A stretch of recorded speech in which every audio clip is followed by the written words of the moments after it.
They say the early bird gets the worm, as if the worm is a prize that us humans are chasing. Argo felt like a bird that goes out from food in the morning only to find earth as a bare desert with nothing but sand that goes along wherever the wind blew them. Argo sits on the edge of his bed, giving consciousness and partially hoping that the events that happened 2 days ago was nothing but a dream. One dream, right? Argo asks himself with a little bit of hope in its word, crushed and sharp like cold reality that his friend is long gone.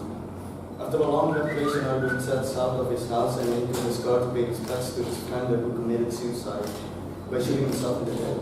Argo felt nothing short of sadness and disgust. He always thought that suicidal thoughts were for the weaker minds, but the person he knew to have withstood such a tide, to actually take the easy way out, makes Argo question his opinions on suicide.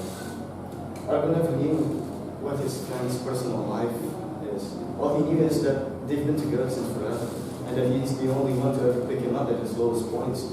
Memories of them raised through Argo's thoughts as he went to his friend's apartment to pick some of his stuff up, in which he got out and headed into his room to pick up some of his stuff that had left behind from staying over. At his desk, there lies a book that was written Conscience on its cover. Curiosity fills Argo as he proceeded to take his stuff and his book along with him. And it was another fine afternoon at that time. The sky is clear enough, and the sun isn't as bad as it is. As a present for a teenage romantic movie, maybe on one occasion it will have been a nice one, but there was never such a time for a busy working man, not for Argo at least. He puts his friend's favorite brand of cigarette into his tombstone and sat down to let reality set in. He remembered about the book that he found at his permission to his dead friend's corpse. He flipped through the pages trying to find anything worth the read as most of the stuff that were there just some scribbles. In the last few pages of the book, he found that there's some sort of a poem that he wrote. The date informs Argo that it was the day before he committed suicide. Argo reads the poem in his friend's voice. 16th of June. To anyone who reads this, I'm dead. And I imagine the amount of time you have to scramble around my room to actually pick this book up. So why don't you read it as well? I don't recall the last time I would feel because I don't think helplessness and so loneliness is a feeling at all. How would you recall a time suspended only to your thoughts, never to become reality, when all you wish for is an ease of your pain by medicating yourself with prescription of booze, smokes, and pills? I came from a family that teaches me how to be one of the best of men to walk, but somehow lost the meaning and purpose to the word family. And it's hard for me to change myself when all I really care about is my own temporary vices to impress people that gives nothing. And when the damage is done, I look at the places I left and the bridges I've burned and the people I've loved and the ones I've hurt.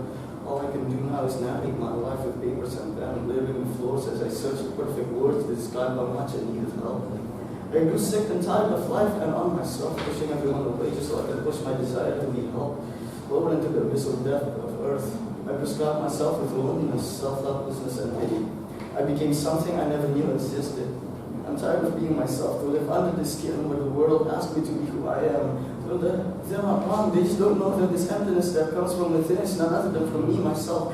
So how could they ask me to show them the real me when the reality is I never existed because I don't know what I am.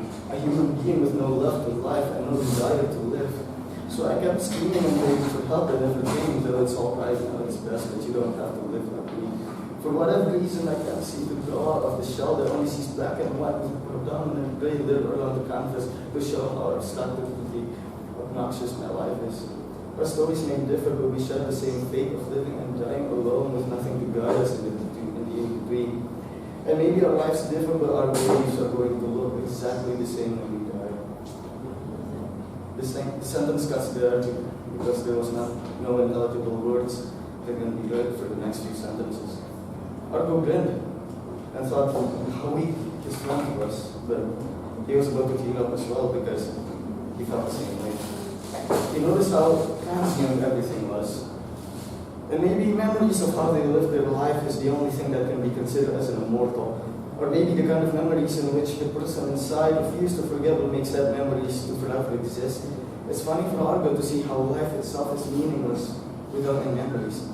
Argo set the book down and his mind starts to wander, pondering possible instances to prevent all of this. The only friend he ever had, gone, disappeared. Argo grabbed the pen that was in the book and replied, In the very last page, that was empty, and he wrote this. Dear friend, watching muscles ache from the stress on your back, waiting for the bones to break from the weight of what you lack. I will spend all my time helping you find the truth, and until it cuts like a knife, knowing I can't save you.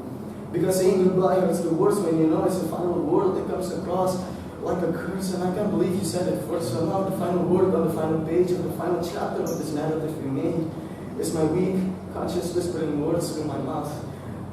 The very words I prayed will never come out. I kept looking on the past and hope for the future will be the same. We will cry and laugh knowing the past will not remain. And I will argue with God. Every night I will lie awake and lie to myself hoping all of this was fake.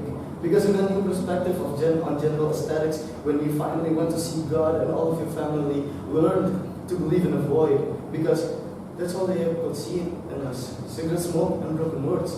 My head became the platform for everything they hated the most, and I stayed clear of the lack, hoping somebody will come and cut this rope. Your apartment got so empty when you moved to that place with the streets of gold. And I know what you meant when you said that this room can grow so terribly cold. And I wrestled with the idea of taking your place. But I know that if anyone deserves a break from this world of pain, it's you and it's not me. And I'm still asleep. It's not about being there for me, it's about respecting me enough to tell me, wait a minute. The end.